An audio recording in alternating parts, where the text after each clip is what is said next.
Hello everyone, Clifford the Horror Franchise back at it with another ranking video, and today I thought let's do the Nightmare on Elm Street series. So I've already done a Halloween ranking and a Friday the 13th ranking in the past few days, so I would highly recommend checking those out before jumping into this one, which you don't really have to, but I just thought, hey, if you like rankings, check my other two out that I already have. They're very recent, so they're not hard to find. So this is a series that I don't think is really that different compared to other rankings I've seen on YouTube, but this is just my personal opinion in terms of enjoyment. Now, before I jump in, I'm not going to go too deep into details. I'm just going to go in what the positives and negatives are, if I even remember them, because, I mean, yeah, I've recently watched them all, so, like 2 months ago or whatever, but still, it's fresh in my mind, but if it is. Anyways, let's just go ahead and get started. So, there are 9 total movies, and yes, I'm including Freddy vs. Jason. Gotta do it, because that movie feels more like a Nightmare on Elm Street movie than it does a Jason movie. So let's go ahead and get right onto it. Worst to best, starting at number 9, is going to be Freddy's Dead. Now this is probably a lot of people's least favorite, and for good reason too. At this point in the series, it is completely the most comedic shit you'll ever see. They have heavily leaned into the comedy, and there is less scare factor, there's less horror, and that's kind of a majority of the Nightmare on Elm Street movies. That's pretty much why I'm not a fan of the Nightmare on Elm Street movies as a whole. Granted, Freddy Krueger's awesome, Robert Englund's awesome, I love the character of Freddy Krueger, but there's only like 3 movies that I really like. The rest, now there's a couple of decent ones, but after that there's just, I don't really care for the other ones. With that being said, Freddy's Dead is the absolute worst, and it's one of the worst movies I've ever seen, and I absolutely hate this movie. Now, if for some reason there's people out there that love this movie, I'm not dogging on you, I'm not hating on you. If you love this movie, that's great. More power to you.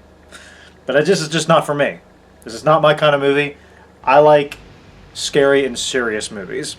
Nightmare 1 is peak, I almost said Friday the 13th, Nightmare on Elm Street. So you go from that to being scary, and then as the series progresses, it gets more comedic and less scary and just ridiculous and stupid, and they just do weird, stupid things with this. But at this point, they just didn't care. Like, Freddy is just not even scary. He's so over the top. His makeup's not even, I mean, Robert Englund is the only redeeming factor of this movie. That's all there is to it. The characters I do not like. They are just absolutely boring. This kind of reminds me of, with my Halloween ranking with Halloween Resurrection. Only Halloween Resurrection is actually kind of more serious. It's, you know, it's bad when I hate this movie more than Halloween Resurrection, and I hate Halloween Resurrection. And I'm a hardcore Halloween and Michael Myers fan. But this movie's just a joke. Like I said, I'm not going to deep into the positives and negatives. This one's an easy one. The only positive I gotta say about this movie is Robert Englund as Freddy Krueger. Despite the fact he's not scary and he's over the top and comedic, he still has the one-liners. That's great. I like his one-liners. That's all there is to it. But I don't like the characters. I don't like the story. The fact that we're trying to go into the fact that he has a daughter and going into his psychosis, how he became Freddy Krueger, how he became the child murderer that he is and all that. I mean, kinda. But, come on now. It's just, the story's not that great. Characters I just do not like. Freddy Krueger's the only thing that's good. The premise they have is, I don't know, guys. I hate this movie. I'm sorry. I just hate it. I hate it. It's just so laughably bad, it doesn't even make you want to laugh. But that's just my opinion. Like I said, if you like this movie, then that's cool for you. That's more power to you. Don't hate me for it. But that's just how I feel. I don't enjoy this movie at all. I loathe watching this movie. The only time I would watch this is when I'm doing a marathon binge watch of the entire series, which I do. That is the only time I watch this movie. And like when I recently watched it months ago, I was just like, oh my god. Let it be over already. I'm just that boring that I have to watch that just to somewhat entertain myself. But if you get a Freddy Krueger kick, yeah, you got to get going. You got to watch them all, man. But this movie, I hate it. I'm sorry. All right, so we're moving on to the next one. Number 8 is going to be the Nightmare on Elm Street remake from 2010. Now, unique ideas were definitely in play of this. Obviously, Robert Englund is not Freddy in this one. He had pretty much retired playing the role. He'd gotten too old, and they wanted to do something different with this character. They leaned heavily more to the fact that he was more than just a child murderer. I will not say the words because, well, guidelines on YouTube. You know what I'm talking about. But that part, I think, is just like, whoa, hey now. You go from this character that is so iconic, and you love him, but you gotta hate him, but you love him anyway. He's hilarious. He's a badass. He's intelligent. He's a master manipulator. He picks your brain. He's terrifying, all right? Sure, I will give James Earl Haley is what I gotta look at. What's his name? Jackie Earl Haley. That's his. No, is it? Oh God.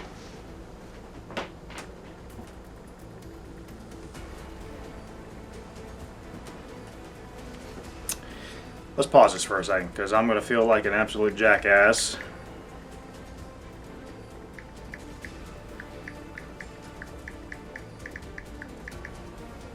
What's his name? Jackie Earl Haley. I got it. I was right. I just wanted to make sure I was. There's so many names that sound familiar, but anyways, yes, Jackie Earl Haley. I like his version of Freddy. I do. I like his version of Freddy. It is a different Freddy. You can tell it's a different Freddy. He put his own spin on it. I like what he does with his claws. I think that's really cool. He hunts down the children that pretty much narked on him and got him killed. But the whole time the movie is playing out, you're thinking, okay, did he really do these things to these kids when they were little? Turns out he did. I think the twist of that at the end, where it should have been like they just lied, the kids lied, it would have been more effective, but the fact that they figure out that he did what he did was true. This kind of kills the whole vibe, and it makes you feel very, very uneasy.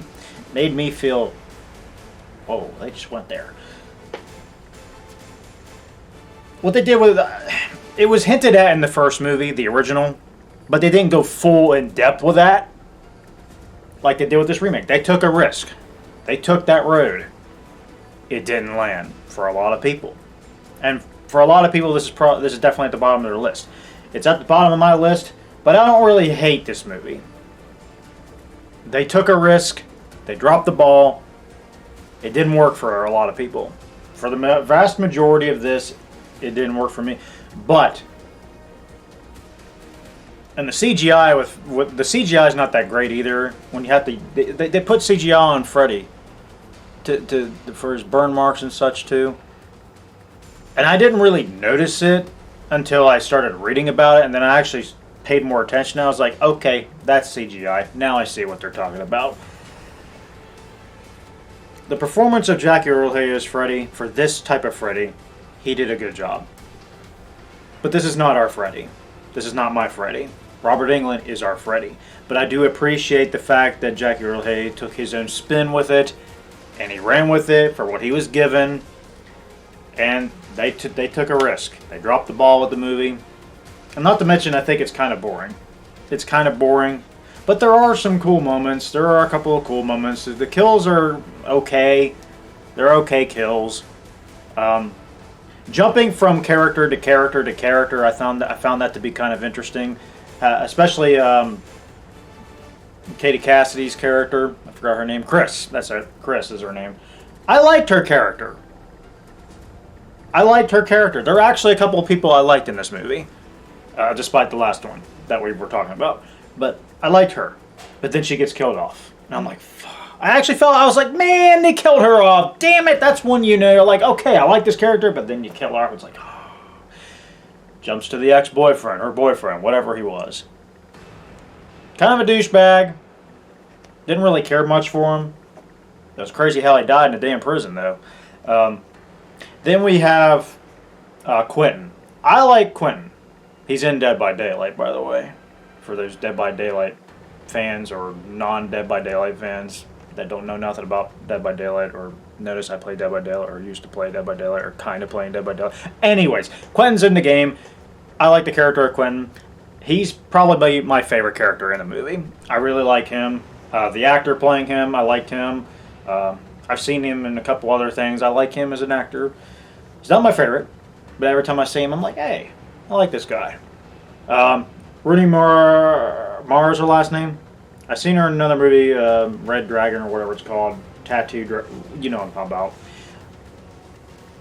For the longest time, I didn't really have a problem with her performance until I've been reading about it and then actually paying attention the last couple times I've watched the movie, which I haven't watched the movie a whole lot, maybe 5 different times in my life, but I could tell that she didn't really commit to the role very well. She wanted to get fired or something. There's a story about that, how she just didn't want anything to do with the movie, and I guess they just forced her to do it or something. I don't know the full story, but she just didn't give a shit. And she ended up being an Oscar winner. Or was that after? Or was it before? Anyway, she's a good actress. She just wasn't very good in this movie. This isn't our Nancy. She played Nancy. Remake version of Nancy. Now with Halloween, Rob Zombie's Halloween, Scout Taylor Compton, I like Scout Taylor Compton's Laurie Strode. However, Rooney Mara, I didn't like your Nancy. Didn't like her Nancy. So Heather Langenkamp, she's iconic as, she's an icon as Nancy. Okay? That's a big shoe to fill, but Rooney Mara didn't even care. She didn't even try. Or maybe she did a little bit. But anyways, yeah, the story, they took creative liberties. It didn't work. There are a couple of characters I like. Jack Earl Haley's performance as Freddy, I do like, but it's the story surrounding him is just like, ooh, a little, very uncomfortable. But I've rambled too far and too long for the remake. And I like the music too. I do like the music a lot too. It's pretty dark as well. I will say that the quality of it's real dark. It's hard to see some things, but at least it takes itself a bit seriously compared to the previous movie I mentioned.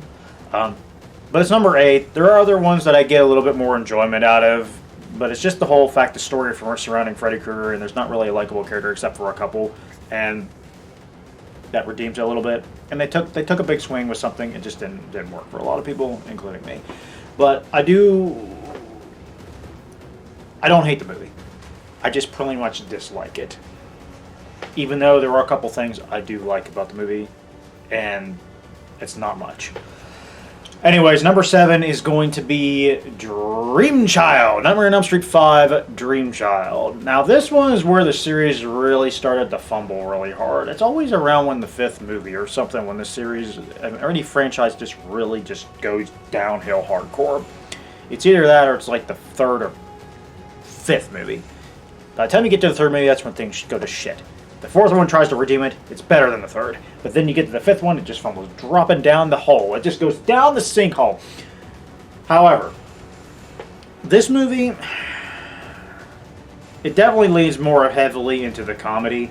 It's definitely a direct sequel to the 4th movie, Dream Master. We'll get into that later.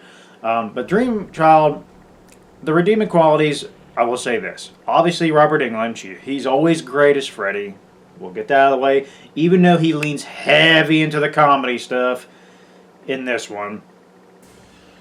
And his makeup's where it really starts to kind of not be as great as previous films in the series. They really, there's a story where, as with each movie, the prosthetics around his face and the makeup, they kind of cheapened it even more. It just doesn't look as realistic and authentic because it's saving more time putting it together for him. I guess that's a story. But anyways, Um, Alice, she's back from the fourth movie. She's a star in the fourth movie, pretty much. I like Alice. She's definitely one of my favorite characters in this franchise. She definitely has a she's a really cool character. She carries this movie again. Characters that you've seen from the previous movie, the fourth one, Dream Master, are in this one again. Not as much, but they get killed off. We'll get to Dream Master later. There's a trend with this here, but they kill off the boyfriend. I liked him. I was like, man, they killed him off. I didn't like that. But there are other characters I kind of... the guy who does the writes stuff, draws, or... It's been a while, man. It's hard that I can't describe this, but you guys know what I'm talking about. The character, I liked him. The dinner scene. The dinner scene with that one girl. That was one of the most practical effects. That was a gross scene. That was probably the best scene in the movie for me. Where he's just like spoon feeding the shit out of her till she chokes to death. That was rough, man. I'd hate to go out like that. But as far as practical effects and all that go, that was pretty good. That was pretty good. And it involves Alice being pregnant and Freddy's trying to take over the child in her to get back at Alice and all that. And Freddy's mom makes a return in this one as well. They definitely go deeper into Freddy's childhood, how he was born, and the mother, the son of 100 inmates kind of storyline from the third movie, Dream Warriors, which we'll touch on that later. But I don't really have a whole lot to say with this. It just leans heavy into comedy. I'm not big on horror movies leaning into comedy. There's a couple of characters I like. Robert Englund, he's a step up compared to the last movie we were just talking about. But it's Robert Englund, man. He's the redeeming quality. Alice is back. She's a redeeming quality as the lead.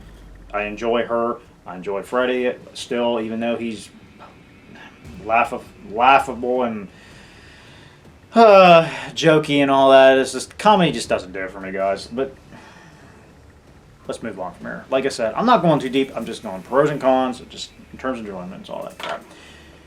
Number 6, Freddy vs. Jason. Now, if you've seen my Friday the 13th franchise ranking, I included Freddy vs. Jason before. It's pretty much the same deal as before. It feels more like a Nightmare on Elm Street movie than it does a Friday the 13th. Even though there are some Friday the 13th moments in this movie. But Freddy's the big bad in this one.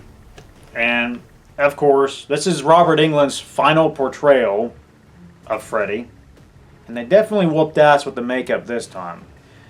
He does have his quips, his comedic moments, but he feels more scary in this one. He definitely brought back the scare factor with him. They made him more serious in this one. It's like a mixture of the comedic side of him and his scary side. That's a nice blend. I like that. I can tolerate that. The fight scenes with him and Freddy are freaking excellent. It's an all-around enjoyable movie. It's fun as hell. I like the story. I just like the story. How he uses Jason to kill people in Elm Street just so he can get out of his dormancy, to be remembered, to be mentioned. That's what drives him. That's what brings him back into everyone's memories. And when he realizes Jason's on a warpath and can't stop him, he's going to have to go in there and take him out himself. And that's what leads to them two fighting. And as far as characters go, I've said this before, Monica Kena's character, the lead, I forgot, Lori. That's her name. I like her. Plus, she's freaking hot, so there's that. The boyfriend, I like him. What's that? What's the African American woman's name? I forgot her name. There are a couple of characters I like. Some of them not so much, but that's all there is to it. The movie's just fun, dumb fun. It's enjoyable. It's gory as hell. It's everything you want in a Nightmare on Elm Street movie, in a sense. It feels more like a Nightmare on Elm Street. There's trinkles of Friday the 13th in there. So that's all I pretty much got to say with that. Turn your brain off and enjoy the movie. That's all it is. You get some full-on gore, hot chicks, typical.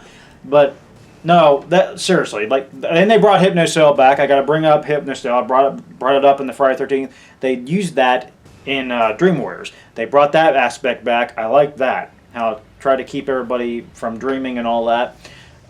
So there's that. That's all there is to it. And the worm. I gotta mention the freaking worm scene. Smoking the big bong and with that dude. Oh, God. Let me handle this, bitch. But, yeah. You know what I'm talking about. Yeah, I like that scene. I thought, what the hell? This is goofy as hell. It's a good time. That's all there is I can say about that. Freddy vs. Jason is just a good time. And it feels more like a Nightmare on Elm Street, and that's all there is to it for me. Number 5 is going to be Dream Master. Now, we talked about Dream Child, the sequel to this movie. Like I mentioned before, it obviously is a direct sequel to Dream Warriors. We'll get to Dream Warriors, but it introduces Alice, it introduces all these newer characters, and it also reintroduces, it brings back other characters from Dream Warriors that I liked. There are characters I really liked in Dream Warriors that we're going to mention later. But there are characters in this movie I do like in Dream Master. I forget their names, so I'm sorry. Like I said, I'm not too crazy about this franchise. There's only certain characters that I give a shit about. Alice is the lead in this one, but it starts out with her. God, now I got to do this again. The main character in pretty much in. Thank God for internet, huh? Kristen. Kristen. She was the lead pretty much next to Nancy Thompson in the third movie. Well, Kristen's back in the fourth one. She starts out as a lead with her other friends. Now that I got this up, we got Joey, we got Kincaid. Might as well use my phone from here on out, I guess. But they come back. They all get killed off damn near halfway through the movie. There are certain things that I like about that kind of storytelling in movies, but they're also, you got to do them right. I've seen this before with other movies, and I hated that. But you replace them with other characters you actually like. They did that with this movie. You got other characters you actually kind of like in this movie to replace them that were pretty much stars of the previous movie that you really liked. They do that with this movie. And it propels their newer, it just brings flesh blood into this story. However, bringing Alice in to replace Kristen, I think Alice is a better character than Kristen, obviously. Alice is more of a fleshed out character. I love her story. She literally is the only reason that I would actually watch Dream Master and Dream Child. She is a highlight character. She's definitely one of Freddy's arch nemesis. Not the arch nemesis, one of them. Compared to Nancy. But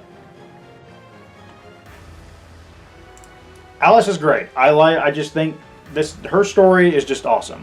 And the people around her, I like them. And the boyfriend, I forgot his name, but you know what I'm talking about. Anyways, yeah, but just, and of course, this is where the series really starts to go in the comedic route. Again, I don't like comedy. So, Freddy, I wouldn't say he's really scary, but I tolerate him more than Dream Child. The look of it, the feel of it, it's fun. The kills are good. I like the kills, man. Want to suck face? Oh, you know what scene I'm talking about. Sucks her dry, like completely flattens her.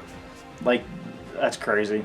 The finale, it built up to a cool finale. Like, it's like the spirits of all the people Freddy kill go into Alice, and a part of them is within Alice, and it makes her into a stronger character. Like I said, I really like her story in this movie. She goes from this timid, not so confident person, I guess is the right type of words to say about her, but she grows into a more independent and stronger and capable person at the end. I love that part of the movie. Even though it's not that great of a movie, I don't really care much for it, but like I said, the story surrounding Alice and obviously Robert Englund are the redeeming qualities of this movie.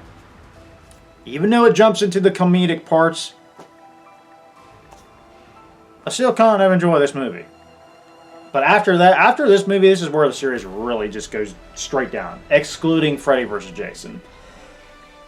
Alright, so I've said what I could say about this one. So next up at number 4 is Dream Warriors. Nightmare on Elm Street 3. Dream Warriors. The predecessor to Dream Master. Like I said before, this one's definitely a top favorite for a lot of people from what I've seen over the years. It's a direct sequel to the first movie. Nancy makes a return right off the bat. She's my favorite character in the movie. She's the best character. And then you got Kristen. I like Kristen, even though she's kind of... How do I say it? What do I say about Kristen? She is an interesting character, but I don't think I really like her too much. That's why I like Alice so much. She's got a hell of a story. You got Kincaid, you got Joey, you got all these characters, and you even got freaking Lawrence Fishburne. When he was called Larry Fishburne, I believe, back in the day, before he was even Lawrence Fishburne. I like Lawrence Fishburne. The fact that he's in this movie, it was like, okay. Alright, cool. I like that. But, yeah, the doctor, or the counselor, I guess, or the doctor, I like him. His relationship with Nancy, I like that. Their friendship and all that. This is where they bring Hypnocell. They use that to kind of fight Freddy off. And it just really, it's about them all. It's about these characters that are just in this mental facility. They're dealing with Freddy. And some of the staff just don't give a shit except for the actual doctor and Nancy. They team up. They help these kids try to counter Freddy. And one by one, people are getting dropped off the face of the earth here by Freddy. And Freddy, this is where Freddy really starts to kind of lean into the comedy a little bit. This is the start of it. Dream Master is where they really go into it, but he's not as bad.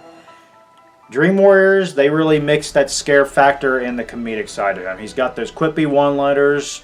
Let's get high. Oh, what a rush. But, you know, there are really cool kills in this movie. Welcome to primetime, bitch! That, like, it's just iconic stuff that's in that movie too. But yeah, but Freddy Krueger's awesome, of course, and Nancy. Just bringing Nancy back, especially when Freddy sees her for the first time in that worm form or whatever. Ew. But yeah, other than that, I don't find this movie as enjoyable as a lot of people compared to my top 3. This is definitely amongst the better sequels. I will say it is, in comparison to the other ones, this is definitely amongst the better sequels. And I like how it's a direct sequel to the first one after the second one, because the second one goes its own route, but we'll get into that one. Obviously, it's in my top 3. So now we're on our top 3. Oh, another thing I gotta point out. Killing Nancy. Oh, bringing John Saxon by R.I.P. by the way. John Saxon as the dad. I like how they brought him back. Gets killed off. Nancy gets killed off at the end. That sucked, man. Oh, and I forgot the mother was in it. That the doctor guy was interacting with throughout the movie. It brings in that story of 100 inmates that was carried over to Dream Child. But other than that, I don't really know what else to say. I mean, there are some positives and negatives. I think the characters are interesting. There's a couple of characters I like. You can sympathize with. Of course, Nancy, she's the best character in it. And you got Freddy, he's a badass in this movie too. But other than that, that's bringing other characters back from the first movie is nice too. But that's all I gotta say about this movie. It is enjoyable to some degree, but it's not really my favorite in the list. Now, the top 3 is definitely, in my opinion, miles better compared to the rest of the franchise. These top three are the movies that I think of when I think of Nightmare on Elm Street. Coming in at number 3 is my very first movie that I saw in the Nightmare on Elm Street franchise. And that is Wes Craven's New Nightmare. Wes Craven's New Nightmare, I hold this one near and dear to me. Excuse me for a second. Had a piece of lint, I had to throw it away. Wes Craven's New Nightmare was the first one I saw. The story, after the abomination that Freddy's Dead is, I said was, it is an abomination. Where do you go from the series?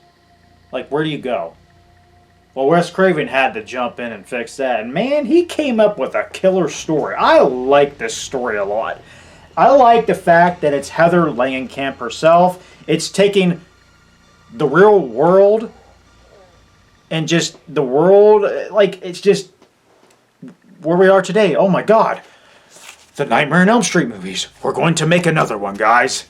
Turns out there's an entity that's taken the form of Freddy Krueger and is actually going to kill us all in our dreams.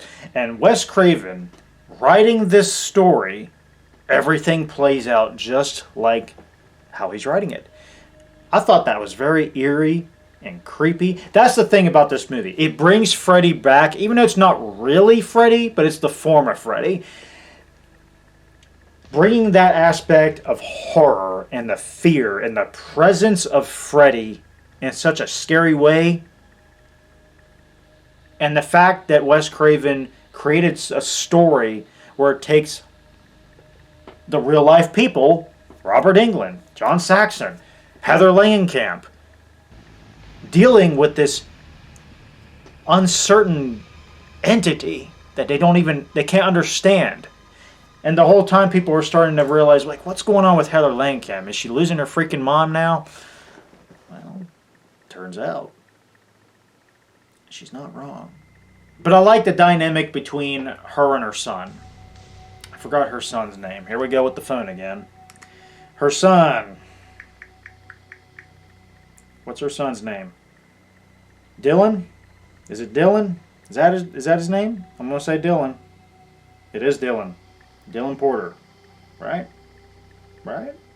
Am I right? I'm sorry. Chase. Okay, Chase is the husband. Dylan's the kid. The dynamic between those two, I love.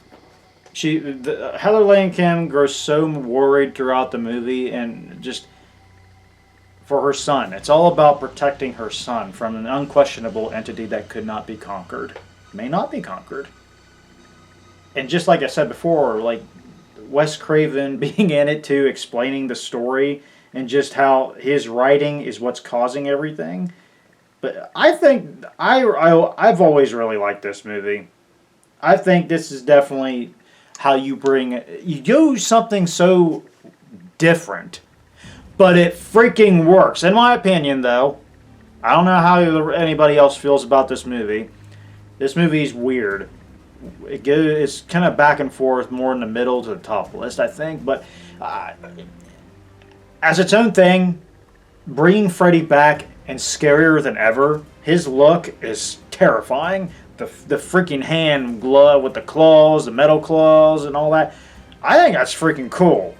I just think just everything about this movie is just. I just like the story. I like the fact that they bring the real world, these real actors, and who are famous from a Nightmare on Elm Street series, and all of a sudden they're like, holy shit, what is going on here? And it's a story about the dynamic between a mother and a son. I really like the story, and I like the characters, and of course, Robert Englund knocks it out of the park when he is in the movie. That's the one thing I will say about this movie. He isn't very much in the movie, but at least his presence is felt through the entirety of it. As long as you nail that, that's okay. The same thing can be said about Michael Myers in the original John Carpenter classic, alright? His presence was felt through the entirety of the movie. even though he only had about 12 minutes of screen time. Michael Myers. Now, I don't know how many minutes Freddy had in this movie, but when he is in it, goddamn, he's scary. And I like a scary Freddy rather than a comedic one. And plus, this is the first Nightmare on Elm Street movie that I saw. Then it was the first one. And then, those were the only two I saw for the longest time. Until one day around my high school years, my last year of high school actually, I was like, you know what? I'm running out of movies that I want to watch. I want to see if I can get into Freddy Krueger. More into Freddy Krueger and into Nightmare on Elm Street movies. Because at the time, I was going to get ready to work on my first Nightmare on Elm Street movie, which was called A Nightmare on Varna Road. One of my fan films, by the way. Check that out. I don't think it's that great, but if you want to enjoy yourself and laugh at how horrible it is, go right ahead. I won't mind. But anyways, that was around the time when I was wanting to do a Freddy Krueger movie, because I've done a Michael and Jason movie so many times already. But this brings us to our number 2 spot. Obviously, the first and second one are on the list. And I've seen the first movie a handful of times, so I thought, let's start with the second one. So obviously, it's obvious. Number 2 is going to be Nightmare on Elm Street 2, Freddy's Revenge. Now this movie is considered one of the most controversial in the series. I keep hearing stuff how they just kind of utilize the weird gay stuff in it, I guess. I noticed it, but I wasn't too bothered by it. But I can see how it kind of turns people off a little bit. And plus I've been hearing stuff about what was going on behind the scenes. I don't know. I don't care. I don't let it contradict how I enjoy the movie, okay? But anyway, here's the thing. Like Wes Craven's New Nightmare, the same could be said about this movie. Why I like it slightly better is because I really like the story of it. I like the character of Jesse. I like how Freddy is the most terrifying of all in this movie. And I like a scary Freddy, as I mentioned. Okay? Freddy is absolutely terrifying. He makes you feel for Jesse. And Jesse is just to the point where he's absolutely helpless. Because Freddy needs Jesse to kill for him. And he's possessing him. He's possessing the shit out of Jesse. Terrifying him to death. Terrifying him to the point where he's about to lose his mind. And there's nothing that anyone can do. The girl he's into tries to help him. He pushes her away. It's just the story of how it does something different, and I like that. So obviously his family are living in the house Nancy from the first movie lived in, and some weird supernatural stuff is going on in there. But like I said, I'm not going too depth. I just like the story so much. For some reason, it just clicked with me. I watched it not thinking much was really going to be of this movie, and I was like, damn, that was a good movie. That was a good little horror flick. And a pretty good Nightmare on Elm Street movie. Freddy Krueger is a badass in this movie. I love his look. His look is terrifying. He's scary. I like the characters. Grady, I like Grady. The girlfriend, I forgot her name. Jesse, I really like. There are characters I really like. I really like the story. Freddy's a badass. That's all there is to it. There are a couple of goofy moments in it, like the part where my favorite scene. The part where he killed the scene where Grady gets killed. All right, when Jesse sneaks into his room and he's starting to come out of Jesse. He's like, oh God, that scene was deep, man. That scene was just like, holy God. When he comes out of Jesse and all that just goes to show, that's peak Freddy right there, man. That's how you do it. Freddy has to be overpowering and intimidating. He takes control of the freaking room, man. He is the dominant species in the damn room. And man, it sucked when Grady died because I felt for that. I was like, man. And then you realize, oh God, did Jesse kill him? Then it switches over to Jesse with the gloves in his hand. Oh God. Freddy fucking rocked in this movie. I know this is a controversial movie. of the things I've already said, the weird stuff that's in it, but it's just, I really liked it. I really liked it. I really enjoyed the movie for its creative decisions that they made, and it did something different. It made Freddy possess somebody, made him kill for him, and turning him into Freddy or himself or whatever. But it's just, I really liked it. I really enjoyed it, and that's why it's my number 2. And the fact that Freddy is the most terrifying of all. Okay? They really nailed that. Obviously, we got one more left, and it's going to be A Nightmare on Elm Street, the original. No surprise there. But it is worthy of this. I mean, you can't top the original. The original is a masterpiece.